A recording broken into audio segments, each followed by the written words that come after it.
Today is December 7th, and it is day 62 since the war between Israel and Hamas has begun. Let's take a look to what Israelis are reading today in the newspapers.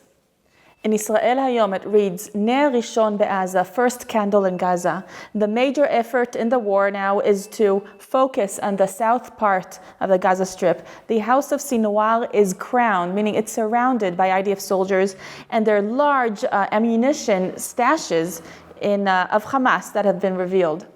Tzahal, the IDF, broke through the lines of defense of Hamas in Khan Yunis.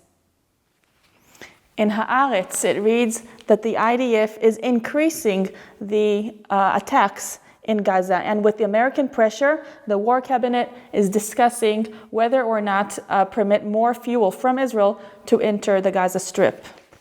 Yediot Achronot, and we see here the Hanukkah symbol with the first candle. I bet we'll see this every day as the candles increase. In this newspaper, it says that there have been 2 months since October 7th. And here's a photograph of the IDF soldiers in Khan Yunis. And it reads, Lo ro'im et hasof, we do not see the end. Evacuees all over the country not finding a place called home. The injured ones that are in the hospital, some of them came in a very critical state, but they're fighting for their lives and trying to keep high moral. HaMechir nafshi, the mental price over Israel. There's been a dramatic increase in depression and anxiety and in suicidal thoughts. And the battles, the war. Khan Yunis is crowned, is surrounded. Sinwar's home is on the target. Sinwar, of course, we want to repeat that he is the head of Hamas that had architected and planned the October 7th massacre. Down here, halochamim shenaflu b'milchama, the soldiers that fell in battle. 3. So let's open up to the first article. It is about the evacuees, and it reads, B'makom shehu lo habayit, in a place that is not home. And these evacuees are talking from different parts of Israel where they're staying, how they miss their garden, miss their bed, they want to be again together. And some of them say, I will not live without security, so I'm not going back until there's security. These are saying that we don't know when and how to go back. This is about the mental state. It reads, the national spirit, Medina be-post-trauma, a country in post-trauma. And lots of numbers here, percentages, how the anxiety has risen, and depression has risen, and post-trauma has risen. And those who have been directly exposed to the massacre on October 7th, their risk of all of these mental illnesses is 3 times more than the other population in Israel. The next article is about the injured ones that are coming back to life. Chozrim l'chaim, it says, returning to life. Lo merimim yadayim, not raising hands, meaning not giving up. And the fighters, the combat soldiers that have been given a second chance for their life. And here we see Eitan getting better, and Mordechai, and Aharon with a team of volunteers that came to encourage the injured. These are about combat soldiers that fought, that got injured, but they're with full motivation to get back to normal life once they're healed.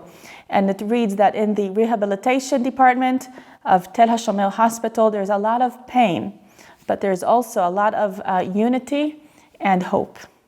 The next article reads the international efforts to prevent war in northern Israel. And there's an attempt to come to a peace treaty or some sort of agreement on a borderline with Lebanon to move back Hezbollah from the border with Israel, because citizens or Israeli citizens don't want to live back there, and they shouldn't, when Hezbollah is so close and threatening Israel. So they're speaking here about which line or where should Hezbollah move back to, and that will be there will be a part of land safe without Hezbollah that will allow Israeli citizens living up in the northern border. Israel says, we would like to come to this in a diplomatic way, and France as well has a lot of influence on Lebanon, and they're involved in this agreement too. But Israel is also saying, even though we're ready for a diplomatic solution, and we prefer that, we will not wait forever, and our patience is running out. On the left it reads, Kravot dramatim, dramatic battles in the heart of Sajaiya. More than 50 run-ins and 200 terrorists killed in the neighborhood that turned into a place of stubborn fighting. In the IDF, they are assessing that will take many days to gain operational control in Sajaiya and cleaning Sajaiya.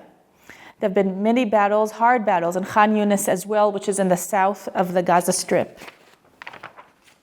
Hagiborim shelo yashuvu, the mighty ones that will not return. Yehonatan Malka, 23 years old. It says he was supposed to go home for the weekend, but he refused to leave his team in Gaza, and that's when he got killed. Adi Shani, 39, from Tzur Yitzchak. It reads that he was the Baal and Abba, the husband and the father, the perfect husband and father that fell in the northern part of Gaza. Yochai Gur Hershberg, 52 years old. He was an owner of a famous farm. He was on reserve duty and he was killed in a car accident. The next article is about the antisemitism in the American colleges. And it reads, the colleges and their presidents are keeping silent to anti-Semitism and to the calls to kill Jewish students. And it reads, a mofas sin'ah, a hate show in the Congress. Israeli students that are learning in America are describing a very hostile environment in the campuses. And they read that the stand against Israel turned into just an intellectual standard. In the last page, there are pictures of soldiers and evacuees preparing for the first candle of Hanukkah. This evening marks the beginning of Hanukkah, the first night out of 8 nights.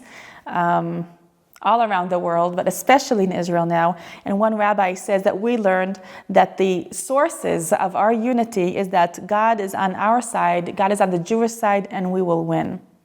So happy Hanukkah to you too. For more stories, go to All Israel News. Follow us on social media and subscribe to our channel. This is Rotem Magen for All Israel News.